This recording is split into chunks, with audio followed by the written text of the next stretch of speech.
Okay, so I'm outside and lighting's kind of intense because that's Florida for you.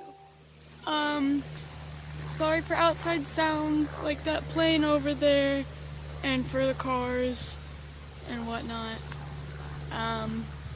My family is taking a nap, so I didn't want to wake them up because sometimes I get excited and talk kind of loud. So I decided to go outside. And my kitty cat was outside over here, but she was meowing really loudly and trying to climb up the lanai screen. And then she was like, had her mouth open like she was all stressed out. Like, I'm like, kitty, I can see you. I'm like 30 feet away. I'm okay. And she got all worked up, so I had to put her inside. I thought we were gonna have some nice outside time. But no, I had to put Sherlock away. I'll probably upload the short video of her like meowing and freaking out because it's really cute, but it's also really annoying because she's like getting really like anxious and stressed out and worked up and making a lot of noise. Even though it's cute that she's like, Mom, why are you over there? But anyway, Autumn, you said such nice things. Oh, this is first one. Okay. Backtrack, forward track. Backtrack. Autumn, my best friend, is like, you can watch her video, but she's asking me some questions, and she's better at making things sound prepared, even though she doesn't think so. And she said some nice things at me. So forward track, thank you for the nice things you said about me. It made me blush. It was really sweet. Also, I hope you can hear me, because it's kind of windy. And I'm going to be moving around a lot, because I'm balancing on my knee. Because I don't have like a phone holdery. I wonder if I could balance it on a tree over here. I probably should have figured this out before I started. All those branches are really thin. I guess you're just going to have to deal with a wobbly camera. It's like a vlog style thing. Anyway, she asked questions. Something touched me. It was a leaf. I don't have ADD, I think. Anyway, I wrote them down because there was like slightly a lot of them, which I'm glad there were, because otherwise I would have been like, what do I talk about now? But, yes. And I have been really bad at doing videos. Mostly I'm really stressed out about work. I know only like 3 people watch mine anyway, but you 3 people matter to me. Yeah, I work in a place that sells food, and it's food that you need to be alive, not like a sweet shop. It's like food. So I am deemed essential. My businessy thing that I work for, staying open right now, so that we don't all die, which is good. And I'm glad that I have a job, but also it's really stressful because all of our customers are really like tense and stressed out, or they don't take anything seriously at all and they're really rude. And it upsets me because somebody very close to me is immune compromised, and I know I'm healthy and I will probably not get sick because I eat really healthy, take care of myself, and I'm got like a good immune system, but I could give it to somebody else, and I could give it to somebody very close to me, and that would be heartbreaking. So like, I'm putting my loved ones at risk by going to work. I know I'm okay, but it's not just about me, and it kind of frustrates me when other people just don't care and don't abide by the extra sanitization standards that we're trying to follow at my work, and the social distancing. And just like, I don't know, even if, like, let's say all this is BS and there's no risk at all for anything, which it's not, it's still respectful to give people their space and to just practice good hygiene. It's just good to do that anyway, so please. Anyway, that's why I haven't been making videos. I'm usually a part-time worker because it's hard to get full-time work anywhere. At least it feels like that. but I've been working full-time because of this virusy stuff, which I'm really thankful for, but it's also, like, it's consuming up a lot of my time. I do have time to make videos, but the other part is that it's consuming up my energy levels. I'm feeling really worn out, very tired after the end of each shift. We're not even that busy. It's just the people that are there, they just like are putting a lot of their emotional baggage on us employees, and I get it.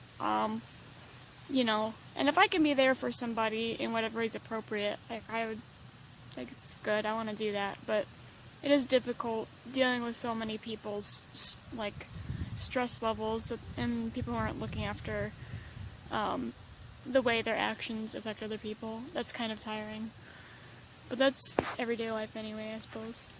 So I'm gonna answer my questions now that the lovely Autumn had, and if you guys want to watch her video and answer the questions too, that would be kind of fun. Then all 2 of us people, or 3 or 4, I don't know.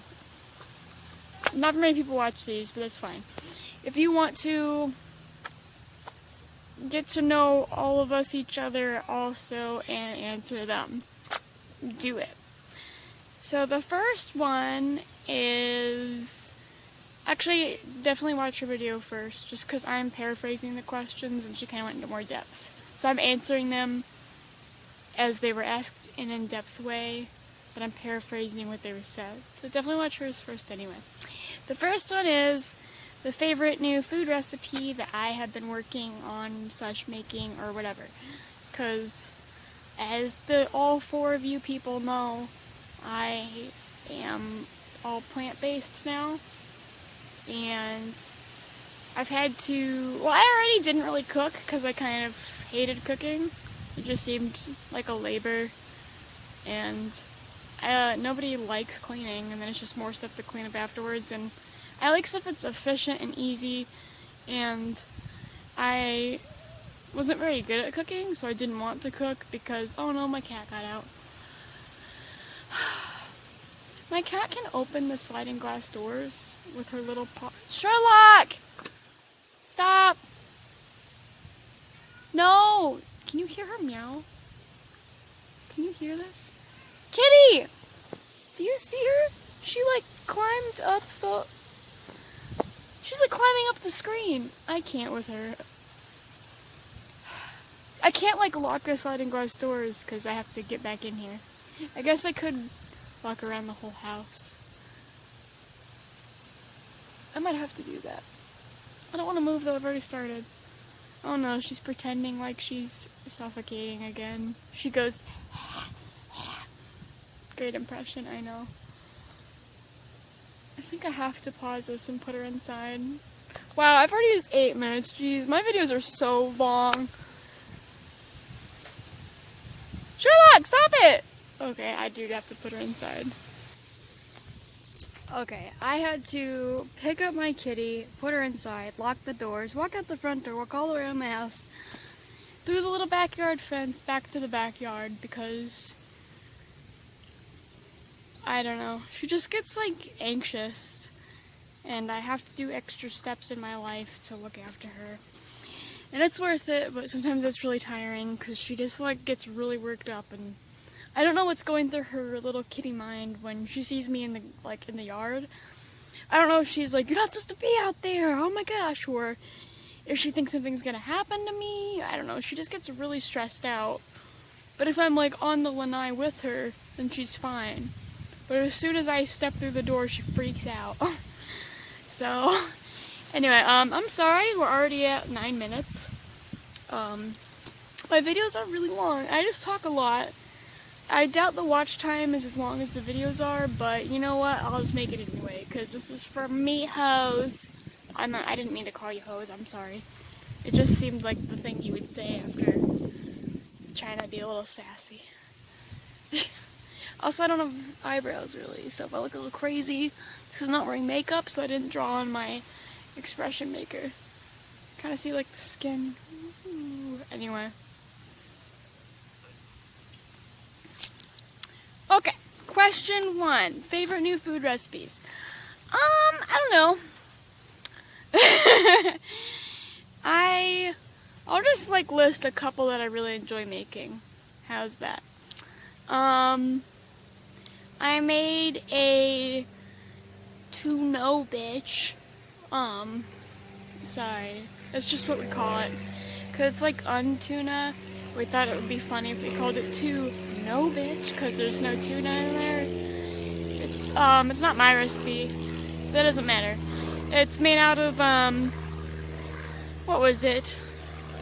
Almonds, sunflower seeds. Maybe it was cashews and sunflowers. Something like that. Sunflower seeds, red onion, celery, and like pickle juice. That's kind of like it. And you like blend it up. You have to soak the nuts for a couple hours first. But then you just blend it up in a food processor, and it makes like a tuna salad-y kind of tuna. I never really liked regular tuna, but I like this. And it's not the same. But if it was, I probably wouldn't like it. So I like that I've been making. Autumn makes this like potato dish with, what was it? She uses like the field roast burger patties. She like cuts up in there with red onion and liquid aminos, mushrooms, onions, stuff like that. It has kind of a shepherd's pie feel, but it's like a skillet meal. I make that for myself a lot. I really like that. I really like salty, savory dishes, and that helps kind of anchor in my cravings a bit. What else? I don't know. I kind of make the same dishes over and over again. I like making veggie sushi. It's gotta have avocado or I'm not making it. You know. Oh, I've been making these, it's like a BLT. I either use smoked tempeh, like it's already seasoned, or I'll get regular tempeh and I'll cut it into slices and I'll put it on a skillet with smoked hickory salt, a little bit of nutritional yeast, and some maple syrup. And it doesn't really need to cook because it's tempeh, but I do let the maple syrup kind of candy the tempeh, so it's kind of like a candied bacony thing. It's not literally healthy, but I don't it's fine. I don't make it that often. And I put that on toast with some vegan mayonnaise, tomato, either romaine or arugula, whatever I'm feeling, and then avocado with the whatever, and it's like a BLT, but has a bit of a fresher feel to it. It's really good. I always make my sandwiches like this thick, and then I have to like cut my hands around them with like a paper towel and like eat it really messily as it all falls apart. But I always like, oh, I want to put some of that on, some of that, and some of that. My sandwiches end up being ginormous, and it is not pretty watching me eat those. I have to like hide in the corner with my big ass sandwich. So that's some food. Okay. My favorite books. It's gonna sound pretentious, but it's just because I studied a lot of philosophy in school. So I really liked the Mulabanyama Kakarika. The English translation is The Fundamental Wisdom of the Middle Way. It's by Nagarjuna. He was an early Buddhist writer, philosopher, scholar, but it was in the period where Hinduism and Buddhism were kind of blending and transitioning together. It was like early Buddhism, which was less distinct to Hinduism than it is today, because the religion hadn't developed as much. It's the same as like Christianity came out of Judaism, Buddhism came out of Hinduism. And so the earlier forms of each of those respective religions are a lot similar to each other than they are today. This book, I actually hated at first. I had to read it for class, and I did not understand it. I thought it was all gobbly nonsense. It was written in such a way, it's written to be kind of aesthetic. It's kind of like poetry, but it's not doing it to be pretentious, though it comes off that way. The point of the book is that the material it's talking about, which I'll touch on in a second, those concepts themselves are transient. They go past language. So it's kind of necessarily impossible for finite words, language, anchoring descriptions to talk about concepts that necessarily go beyond language. And until the realization of that kind of sinks in and you really grasp what the writer's thought evolution is, it's like, it sounds like nonsense and you don't understand it at all. But going into the history of that school of thought helps a lot. Context is always important. There's a concept called dependent co-origination, and it means that things exist spontaneously, but not really. This is really hard to explain. So basically, at Nagarjuna's lifetime, I don't remember, it was a long time ago, it was like 1,000 years ago or something, there were a bunch of people trying to peruse, wonder, like, how everything is in existence. So, like, is it created? But where did the creator come from? Did that creator have a creator? We don't know. Okay. Was it spontaneous? Is it just rapid, magical? But how does that work? You know, there are all these different kinds of perusings and musings and explorations as to how stuff just is. And the example of movement is really helpful in understanding this kind of philosophical problem. So, you move your arm. Okay, so how does that happen? It just does, right? Okay, well, we understand that the brain, you know, there's some synapses firing, it gives instruction to the appropriate body parts, but when does idea or thought, where does that happen? Where does will happen? Where does that lead into willing the muscles to move? Where is that dividing line, that finite point that starts from non-action into will, into action, into movement? You can't really pinpoint it down. It's all working together.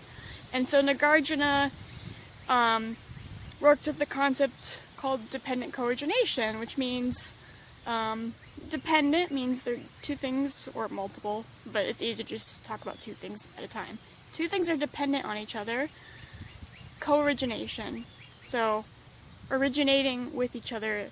It's two things not existing, coming into existence together. They depend on each other, arising, and then when those things cease, they both cease, and they just stop because of each other. I'm sure there's a lot of writers who can explain that way better than I can. But it's a really interesting philosophy that, I don't know, I read it last year. Another leaf friend. See, this is why I had frustration with the book in the first place. You can't just, like, talk about it, you have to just kind of, like, understand it and, like, feel it. It's, like, a philosophy that isn't explained because language itself is limiting, and the philosophy tries to address that. It tries to go beyond language, and so it tries to use as little of it as possible. It sounds like a cheap backdoor, like, kind of shortcut in philosophy. It's not.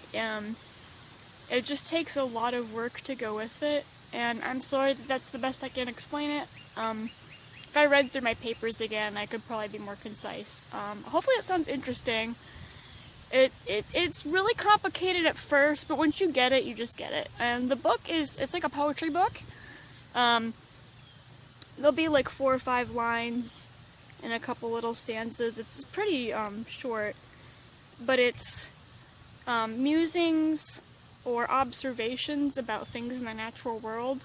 Movement, time, space, breath, progression, life, and it goes from just movement and basic functions, and it goes through all different types of existence, all different facets of life, animals, their deities. It goes through a bunch of different stuff and just explores how things dependently co-originate.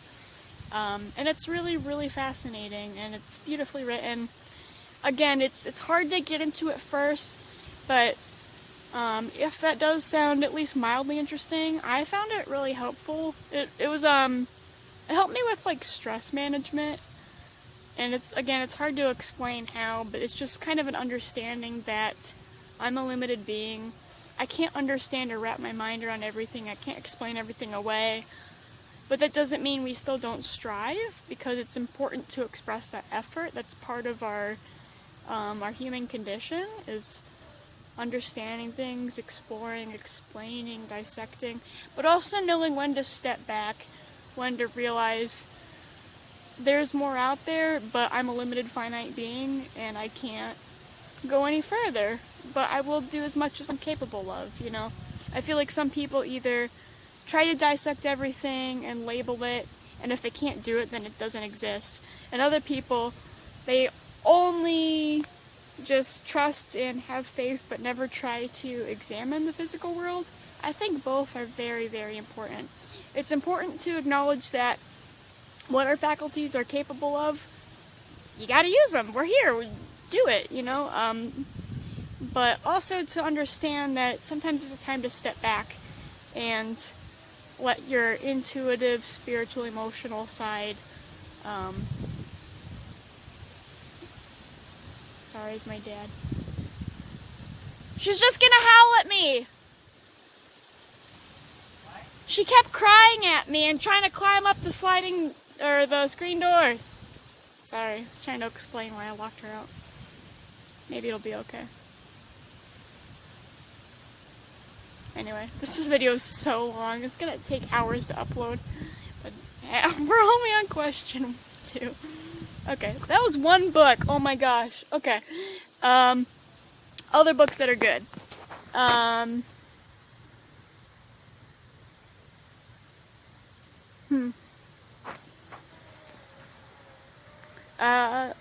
I read it when I was a kid. It's called The True Confessions of Charlotte Doyle by Avi, A-V-I. It's about a woman in like the 1800s or something. She's going from Liverpool to America on a ship, and at first she's like very proper, she stays in her lane, she has etiquette, manners, she does what's expected of her, but you can tell there's a side of her that doesn't really belong with the time period she's in. And she has like an inner journey, like a transformation of her viewpoint, asserting herself as an individual, and power balance dynamics. All this happens on her journey to America. It's not about America or anything, it's about like the dynamics on the ship and how she transforms and changes herself, not into something else, but more into who she already was. It's for kids, but I recommend everybody read it. It's a super easy read for anybody who's above 13, probably younger than that. I don't know. I haven't read it in a long time. When I did read it, I read it twice, and I never do that because I don't know. I don't like doing things multiple times if I don't have to. So if I decided to read a book twice, you know it's good. Yeah, The True Confessions of Charlotte Doyle by Avi, A-V-I. The book is so good.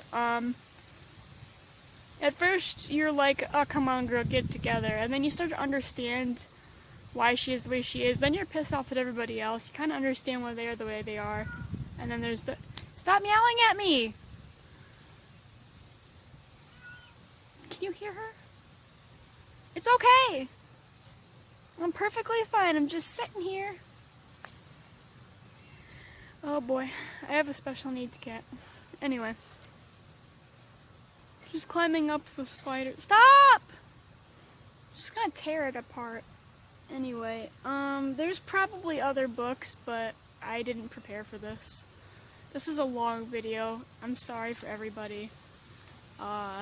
You probably don't want, it's probably gonna be like an hour. I'm so sorry. But hey, no, actually, quarantine time. You got all the time on the world. Yes, listen to this. What are some other good books that are my favorites?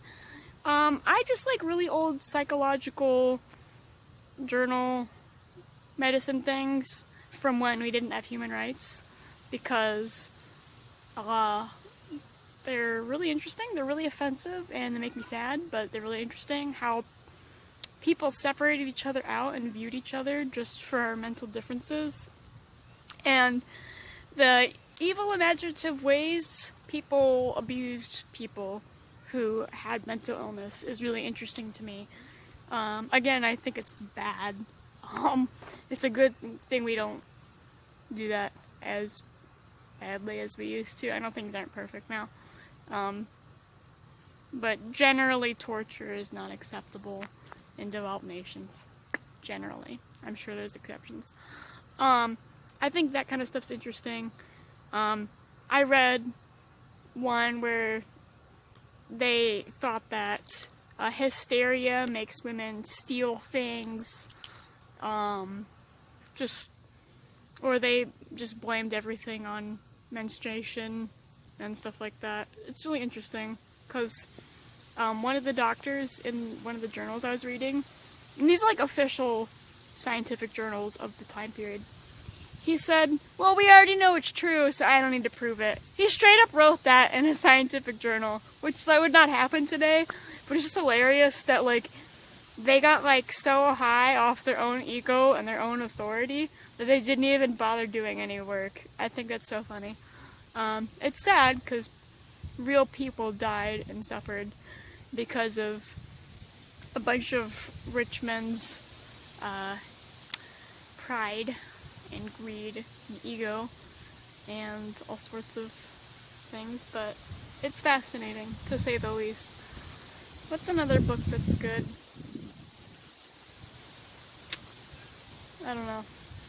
If I remember later, I'll say. Okay. If I could only read one book forever, what would it be? I don't know. That's a really good question. One side of me says something like about herbal medicine or something practical, that I could take care of myself with. But if it's like a reading kind of book, I would say, I don't know, probably The Kybalion. I know it has like a fake historic lineage that, like, it pretends like it's like 1,000-year-old piece of text. It's not. It's from like the early 1900s.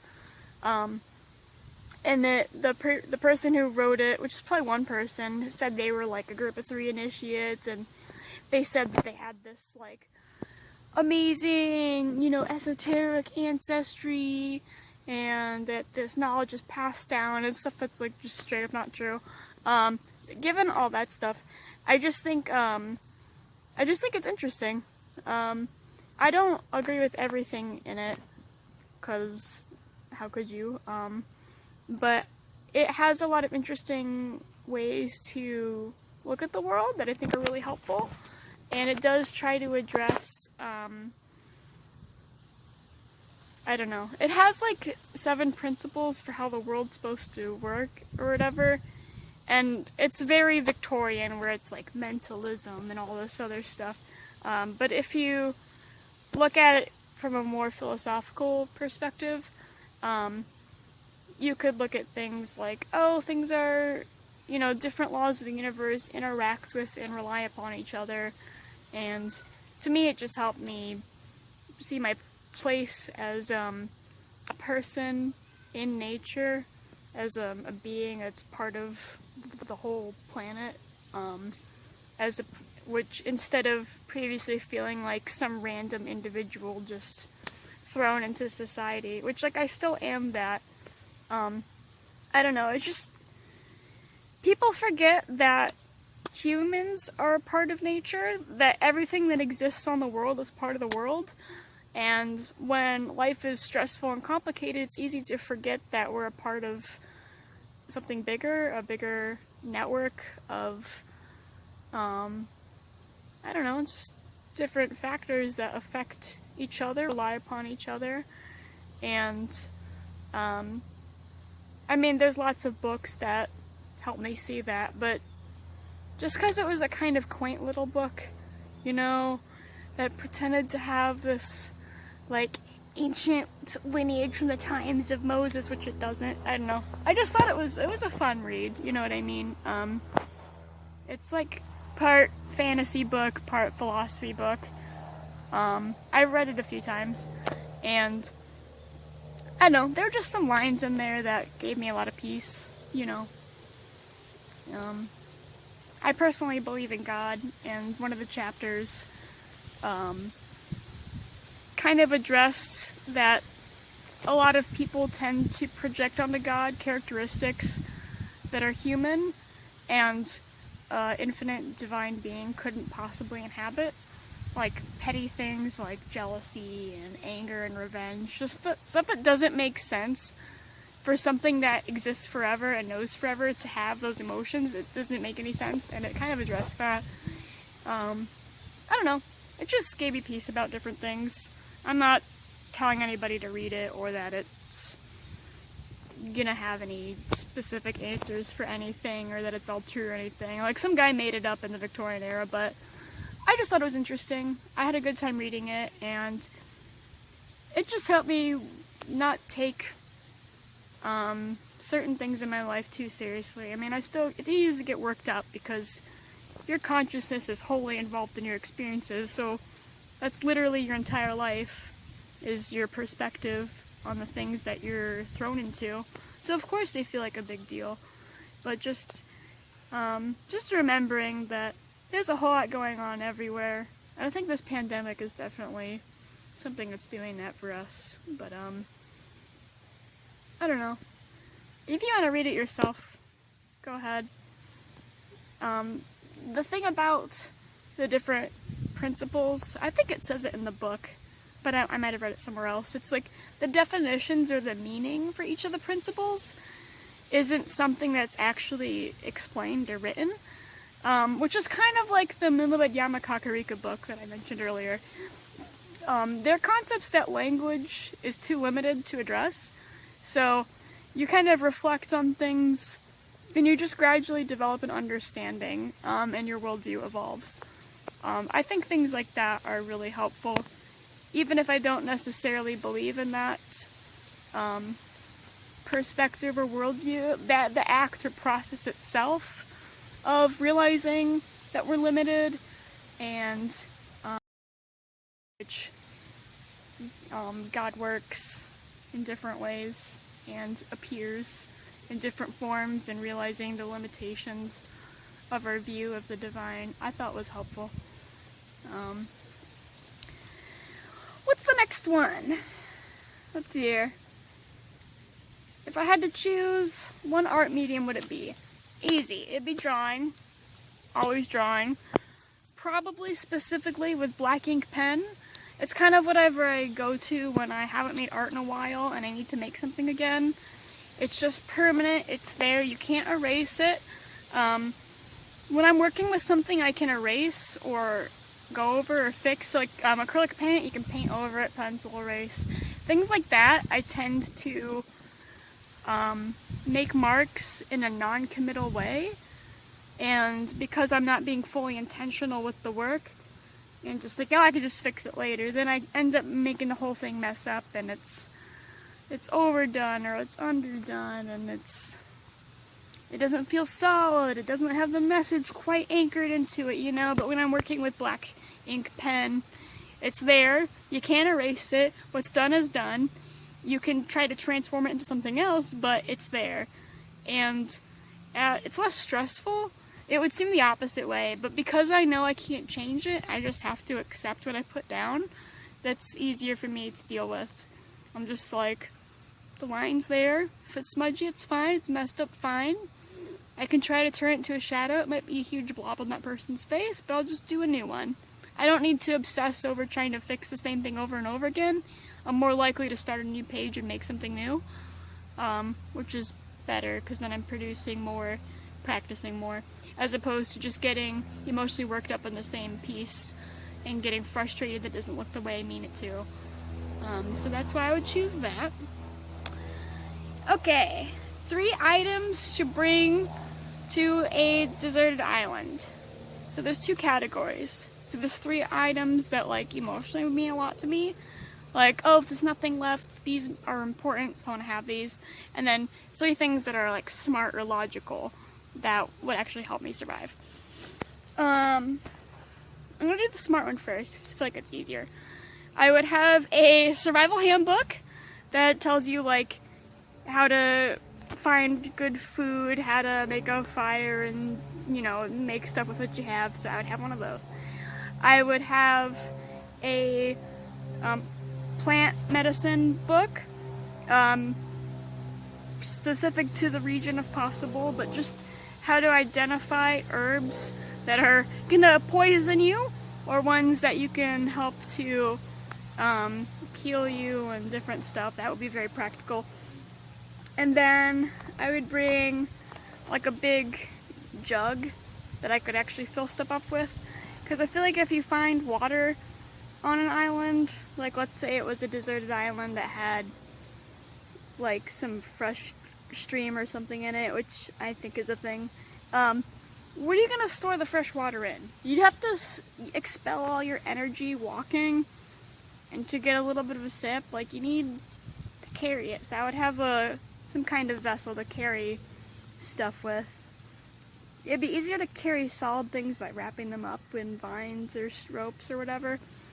But as far as transporting liquids, that can be really difficult, finding stuff that's airtight. So I would do that. The 3 emotional items. That's a bit harder. I don't know. I guess I would want to bring like, I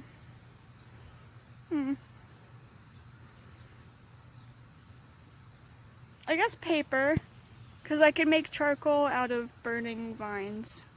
That'd be, so I wouldn't need a writing utensil, but something to write on. But then that's gonna get used up. I guess, I don't know, I guess I'm doomed. Okay, I got some paper, and then I have charcoal I can make, so I don't need to use that up for another one. I would bring, I don't know. This is actually really hard. I'm either emotionally attached to everything or to nothing at all. I'm not sure which side of the spectrum I'm on. I either care about too many things to pick, or I don't care about anything, so I can't pick them either. I don't know. Like, cause like, I'm obviously emotionally attached to like people and my kitty cats, but we're talking about objects here. I don't know. I'd probably bring a copy of Lord of the Rings, just because it would take me a while to get through that, and that'd be some good, because you can find copies that are the 3-in-1, the way it was originally intended to be published. So I'd do that. Paper drawn. And then, I don't know, I'd want to bring a music thingy, but then I wouldn't have electricity, so I wouldn't be able to recharge the music thingy to play. I guess I'd bring in,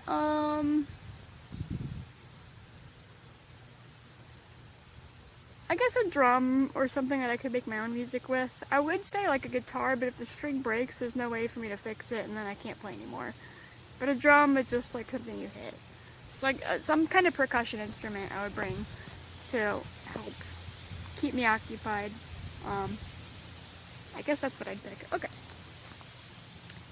Let's see here. If I had to live without one of my 5 senses, what would it be and why? Oh, that is super hard. I know it wouldn't be taste or smell because they're connected. So if you have one, you kind of don't have the other. So you lose 2 senses if you pick one of those. Also, food is great. I would never want to lose my eyesight because art is really important to me. experiencing and taking in the natural world with my eyes is really important to me. And I wouldn't want to be able to not touch stuff because then I couldn't make art myself. So even though I really love music, I would probably do hearing. I would lose hearing because the things that are most important to me in life, I could probably get along with, and then I guess I would just focus more on art and reading, which I should do anyway, because mostly I just listen to people on YouTube talk. I mean, obviously I'm watching them, but you're hearing what they're saying. So I guess I could watch subtitles for movies, and then even though I love music and it would be sad that I couldn't listen to it anymore, the other stuff is more important to me. I think it'd be okay. Like for conversations, I could learn sign language, or I could just write down stuff and pass it, read books, take in art, make art, be in nature. I could do all that other kind of stuff. And then I could obviously eat food and drink and smell things, because smelling the good outdoorsy smells means everything to me. It's so good. Okay. Superhuman ability that I could have. I don't know if this is cheating or if this counts as a superhuman ability, but I would want to be able to understand everybody. Like really, really understand who the person is, understand why people are acting the way they do, understand like what's important to them.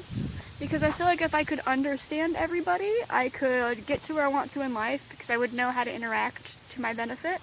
But also, I feel like I could use that ability to make the world less crappy. Because if somebody's acting in a mean, crappy way that hurts people, if I could understand their motivating factors and really get where that desire to harm comes from, then I could address it and I don't know, make a tempting counteroffer that doesn't involve hurting people. So that's what I would want. And then, of course, all my relationships would be even better because I would genuinely understand them. So even if they didn't understand me knowing how they are and why they are the way they are would help me to address the way I'm communicating with them, and everything would be improved in that regard too. So I feel like understanding people like on a real deep level would probably be the most beneficial. It would be fun to like fly and punch stuff. If I had to pick like just a physical one, it'd probably be brute strength, just because like I'm either really peaceful or I'm like full of rage. Why are you yelling at me, honey? It's okay. Please sit down. Please sit down. Sherlock, please. She's doing it again. I just think it'd be fun to like punch a hole in a wall and just have people be like, wow, that girl just like totally destroyed it. She doesn't even look like she could do that. I think it'd be fun to scare people. Oh, not in like a scary way, but just be like, wow, I'm surprised kind of way. Anyway, okay. Where would I want to go visit in a different time period? Okay. I want to visit lots of places in different time periods. Firstly is I want to go to the Batcave in London in the 80s because I would actually be able to see a bunch of my favorite bands perform because they don't exist anymore. So that would be sick. I would like to see like Paris during the 20s. Even though it was seedy and dangerous, there was a lot of culture going on. I don't know. You just like like a bunch of expats would be there, artists, philosophers, writers, musicians. Everybody would be like commingling, and there'd just be like a really interesting exchange of ideas that I would totally want to be a part of. I would want to go to like probably in Italy during the Renaissance. The Northern Renaissance is pretty cool, but a little less cool in some other ways. No offense, Northern Renaissance fans. I do like Albrecht Dürer, but he's not the whole world. Yeah, I want to go to Italy during the Renaissance. Again, exchange of ideas, seeing really cool stuff. That'd be sick. I would want to go to probably I don't know. I would want to like go to ancient Egypt just because I hear that their life was pretty easy because like their lands were pretty fertile, and so they didn't even have to try that hard at planning stuff. It just kind of worked out, which is kind of sick. And they had a fairly egalitarian society. Same with the ancient Etruscans. I want to check that out too. They also had a pretty egalitarian society. So I wouldn't like just die for having to be born a woman or anything. That'd be pretty sick.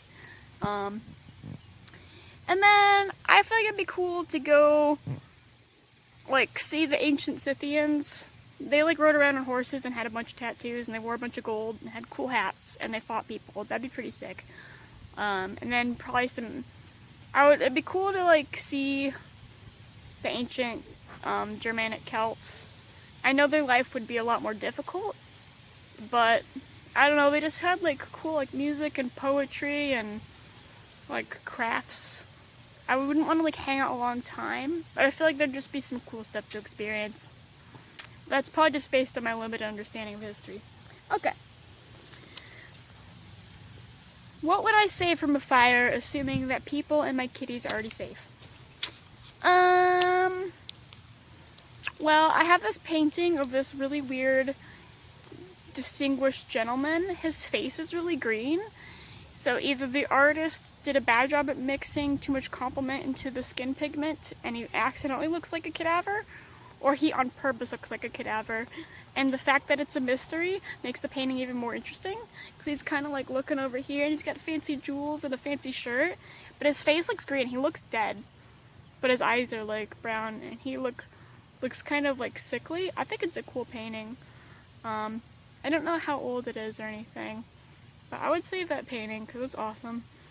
What else would I save?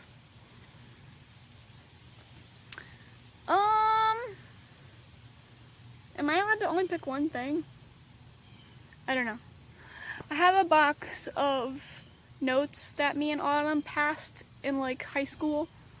We would just like send each other little notes in the mail, and they have really cute drawings. And most of them are simple, just like, I think you're really cool, thanks for being my friend. But they mean a lot to me, so I would keep those. And then, I don't know. I used to have a lot more sentimental kind of stuff. But then I read Marie Kondo's book. I actually listened to the audiobook. And I just like care about physical stuff less. I know, I get rid of stuff a lot. I still think I have too many things because my room's kind of crowded. Oh well. I don't know what else I'd keep. I guess that's it. Okay. If I could talk to anyone who has ever lived or existed or whatever in any time period, who would I talk to? That is difficult. Stop it! Sherlock, you're okay! She keeps trying to climb up the screening on the patio, and it's not good. Holy cow, this is like a 48-minute thing. I've been out here a long time. Oh my gosh. Jeez. Okay, if I could talk to anybody, who would I talk to? Okay, first, Amadeo Modigliani. He was a painter who lived in the 20s-ish, and he died fairly young. I might be remembering his biography wrong, or his biographical information. I didn't read a biography specifically about him. From what I'm remembering, and if I'm wrong in art history, please correct me. He was from a fairly okay-ish, well-to-do-ish family. And he kind of gave up his class and just lived in workers' clothes and painted until he died of like tuberculosis or something. He just like dedicated his life to art, and I think that's super respectful and impressive. Especially Sherlock, get down! Holy cow! Do you see her up there? She is up at the top. Sherlock, get down! Sherlock! Do you see my cat up here? Oh my gosh! She jumped up there. Sherlock, stop it! You can't do that. Can you see her? She's like all stressed out. Stop it! I'm okay. I'm just sitting on the grass. That's okay. I'm almost done. Oh my goodness. She's getting herself so tired that she's yawning now.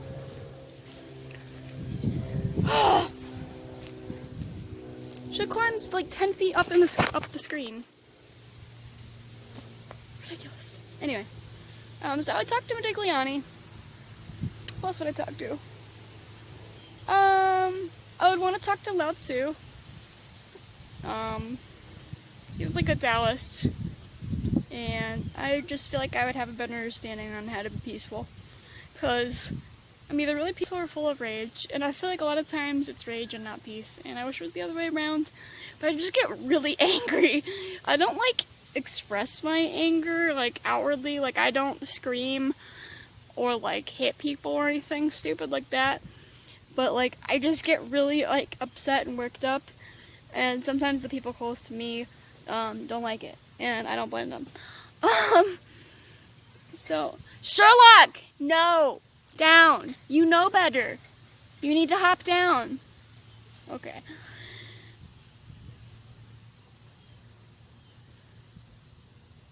It's hard disciplining a cat because you can't do anything.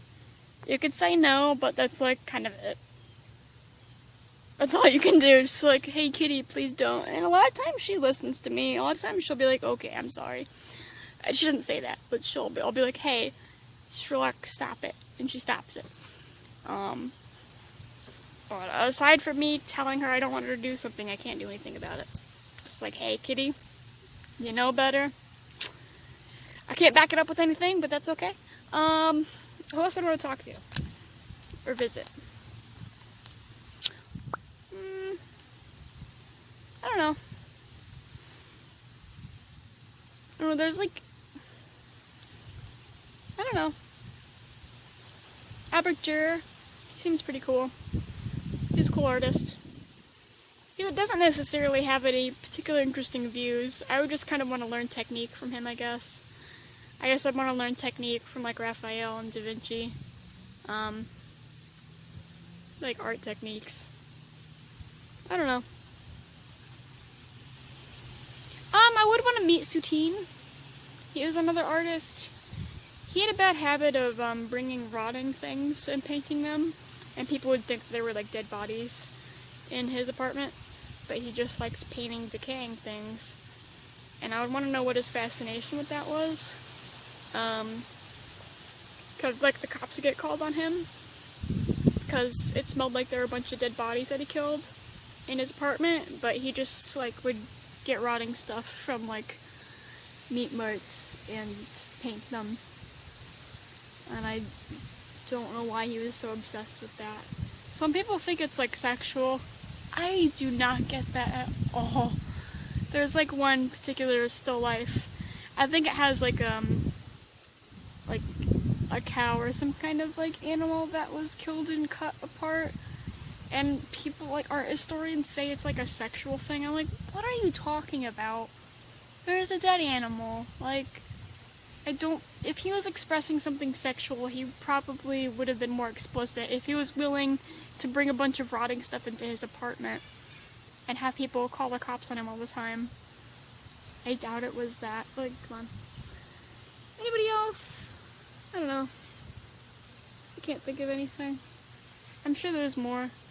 Oh well, this video is long enough. I'm so sorry. Okay, thanks, bye.